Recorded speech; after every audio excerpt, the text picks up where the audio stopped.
2025-26 വാർഷിക പദ്ധതികൾ തയ്യാറാക്കുന്നതിന്റെ ഭാഗമായി കാരശ്ശേരി ഗ്രാമപഞ്ചായത്ത് വർക്കിംഗ് ഗ്രൂപ്പ് യോഗം സംഘടിപ്പിച്ചു. നോർത്ത് കാരശ്ശേരി ഹൈവേ റെസിഡൻസി ഓഡിറ്റോറിയത്തിൽ നടന്ന വർക്കിംഗ് ഗ്രൂപ്പ് യോഗം ഗ്രാമപഞ്ചായത്ത് പ്രസിഡന്റ് സുനിത രാജൻ ഉദ്ഘാടനം ചെയ്തു.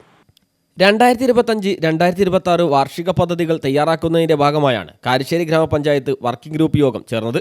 കൃഷി, ദുരന്ത നിവാരണം, പരിസ്ഥിതി, വനിതാ വികസനം, പട്ടികജാതി വികസനം, പൊതുമരാമത്ത്, ആരോഗ്യം, വിദ്യാഭ്യാസം, സാമൂഹ്യനീതി, കുടിവെള്ളവും ശുചിത്വവും, പൊതുഭരണം, ധനകാര്യം തുടങ്ങിയ മേഖലകളിൽ അടുത്ത സാമ്പത്തിക വർഷം നടപ്പാക്കേണ്ട പദ്ധതികളുടെ കരട് രൂപരേഖ വർക്കിംഗ് ഗ്രൂപ്പ് യോഗം തയ്യാറാക്കി. വാർഡ് ഗ്രാമസഭകൾ, വയോജന ഗ്രാമസഭ, ഭിന്നശേഷി ഗ്രാമസഭ, ഊരുകൂട്ടം, കർഷക സഭ, സ്ത്രീകളുടെയും കുട്ടികളുടെയും ഗ്രാമസഭ തുടങ്ങിയവയ്ക്ക് ശേഷം നടപ്പിലാക്കുന്ന വികസന സെമിനാറോടെയാണ് വാർഷിക പദ്ധതിക്ക് അന്തിമ രൂപം നൽകുക.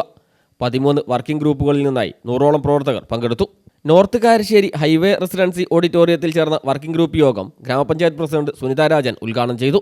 വൈസ് പ്രസിഡന്റ് ജംഷിദ് ഒളകര അധ്യക്ഷനായി.